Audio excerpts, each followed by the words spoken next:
So why are we here? Why are we here? Why am I sat in amongst old jerseys? They map the journey of my life, actually, more so than just a rugby career, because rugby is in my absolute core. And the challenge was set to me, go and find 7 shirts. And as always, I've asked, can I have 8? Can I have 1 more? And I've got 100 more in here. I can't even get a classic French or an Aussie in there. So if I went in order of time, it'd be my first representative shirt, Lancashire under 18s. And that's all I ever wanted to do. First and foremost, Lancashire, the North, England in that order. And Lancashire was first up, and then people will recognise that I used to be a fly half. So that was just awesome for a skinny kid from Blackburn that I always used to talk about myself, to get the first jersey. Then I went and found all my best friends, and they're still all my best friends, and still a fly half at 19, my university shirt. And actually all 3 of these are my losing shirts. These are all losing big games. And yet, even though I lost with Durham, I found my tribe. My people. I'll speak to 4 of them on the car on the way home tonight, and I'm 53. If you said you can only play 1 more game again, ever, everyone would go, you'd play one of these, wouldn't you? No, I'd play in that shirt with that team. In terms of, fun stuff comes later, and wins and World Cup final boots and all the celebration, but along the way, you get stopped in your tracks and you think you're there, and then you realise, European Cup final 1997, we were favourites, Leicester. We battered Toulouse by 50 in a semi-final, I think. Well, I know I scored a hat-trick in the semi-final. I thought this is it. Got me picked for the Lions tour, actually, the semi-finals. I went uncapped as a Lion in 97. But the final, in La Maison, and this is Vendity, I swapped with Vendity, and they had, you'll all be watching a kid called Damien Penaud score for Bordeaux Bègles and be the superhero. Guess who was fly half for Brive in 1997? Alain Penaud, Damien's dad. You're thinking, what, you won that game, didn't you? We got absolutely killed by them, by a French team. And it's just a reminder in sport, and that's the big reminder to me. You can have all the tactics in the world, but if you're not up for a game of rugby, you'll get beat. My second disappointment was the quarter-final of the World Cup in 1999, and you might then match someone physically, but they had a fella at fly-half called Yanni De Beer, and he kicked 5 drop goals. So no matter what defensive system we had in place, we just kept watching it go over our head. 3 points, 6 points, 9 points, 12 points, 15 points. So again, another reminder along the journey, you've got to be up for it physically, and you better have a plan B. And I can't believe I've left out the classic.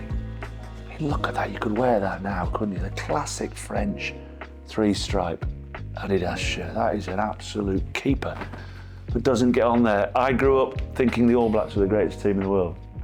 And the South Africans would say, hold on a sec, we've won 4 World Cups. But when I was growing up, this was the jersey, and this was my first jersey against the All Blacks. Frank Bunce was his name, absolute nut job. 50-odd caps, an All Black legend. And again, I'm thinking it's an episode of Quantum Leap. What am I doing here? I'm on the wrong pitch. I shouldn't be on a pitch with him. I've got a great relationship with playing against Wales. I think played 8, won 8, scored 8. But a superhero for Wales looked after me on the Lions tour in 1997, Alan Bateman. And a great CEO friend of mine that used to be at Sky, Jeremy Darroch, always said in life, send the elevator back down. So however high you've got, send it back down, look after people, make sure you're always trying to put something back in. And in 1998, I went on a 97, I went on a Lions tour uncapped, and Alan just looked after me. The starting test team was Gibbsy and Guscott. Jerry will argue, and Gibbsy will argue, I think we were better than them. But quite rightly, they won the Lions series, and we pushed them, and Gibbsy and Guscott are Lions legend, but me and Batman in the midweek team. Batman is a blood scientist, still plays at my steg now, he's 57, still absolutely could do an Ironman, and he looked after me. So the reason that one's up here is it's sort of the Lions connection, and there's still a place to be kind in rugby. And then the last two, this was I'd had a reasonable England career, and then I picked up a groin injury. It was a year out, couldn't play, couldn't do anything. Mike Cat got injured. I got dragged into the team against South Africa, blonde hair. Terrified my mum, so I had warmed up with a beanie. I thought, what's she going to say? Because I wasn't meant to be playing, because I'd bleached my hair blonde, because I thought I was just going nightclubbing. Wasn't playing for England, and then suddenly I'm in the team. I'm like, oh my God, mum's going to kill me. And nothing will inspire you to play well if, sorry, what's the best way of putting that? South Africans don't take kindly to people turning up with white boots and bleached blonde hair. So it was fear that was my great motivating factor that day, and I scored, and I never looked back from there, really. That was probably the moment where I arrived. Even though I'd played for England for 3 or 4 years before that, that was probably the game where I thought, oh, I can do this. And then lastly, I've got a World Cup tracksuit over there and World Cup shirts, but I think the game where we probably, I know this sounds strange, where the game where we won the World Cup was probably 8 months before. We kept losing Grand Slams. And then we went to Ireland in '03 and we put 40 on them. And that was then when we thought we went back in the change room, had a couple of beers, just looking around, and you've gone from being a good team to going, yeah, we're solid, we are. Someone will have to be properly good to beat us.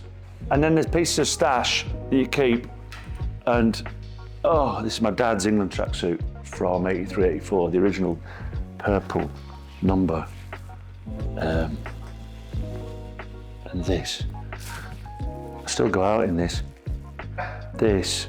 He's still got the mud on from his training sessions. And this was, Dad would come home, Smithy Rowe. And I was like, I was 11 years old, going, I need to get one of them.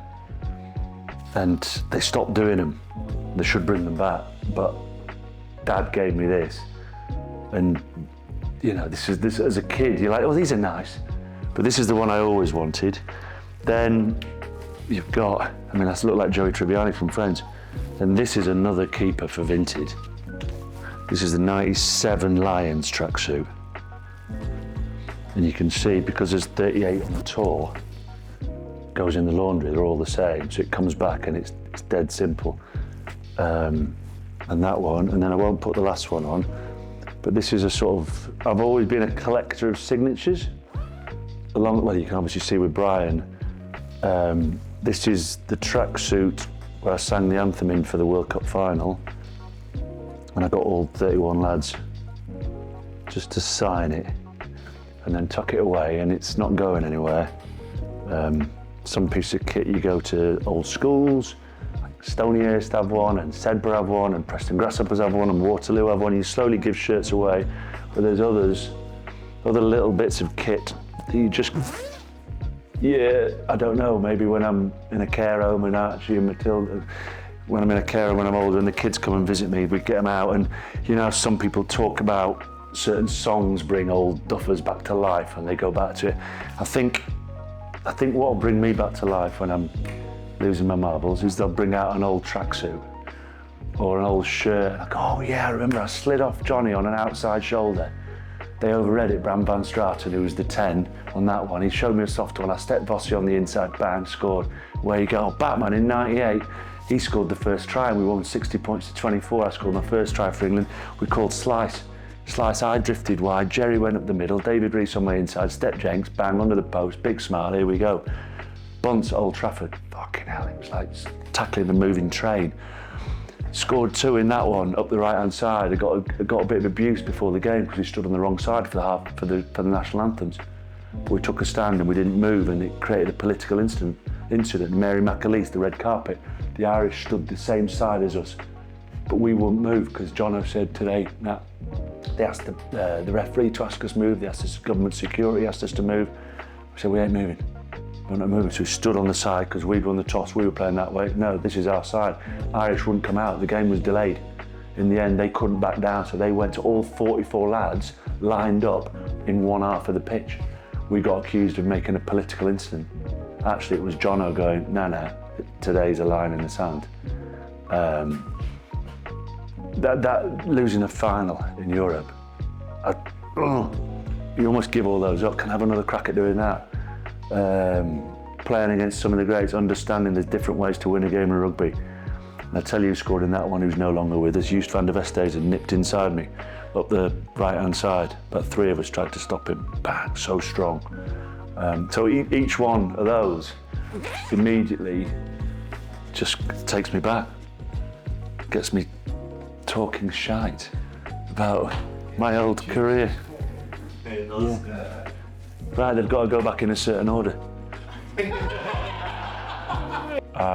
So that's a throwback to being a kid and just looking for your first county jersey, your mates, your setbacks, your heroes, your pals, and in it all, the mud's still there on some of them, and the memories are still there on that front. So that's the sort of journey of my life through 8 shirts.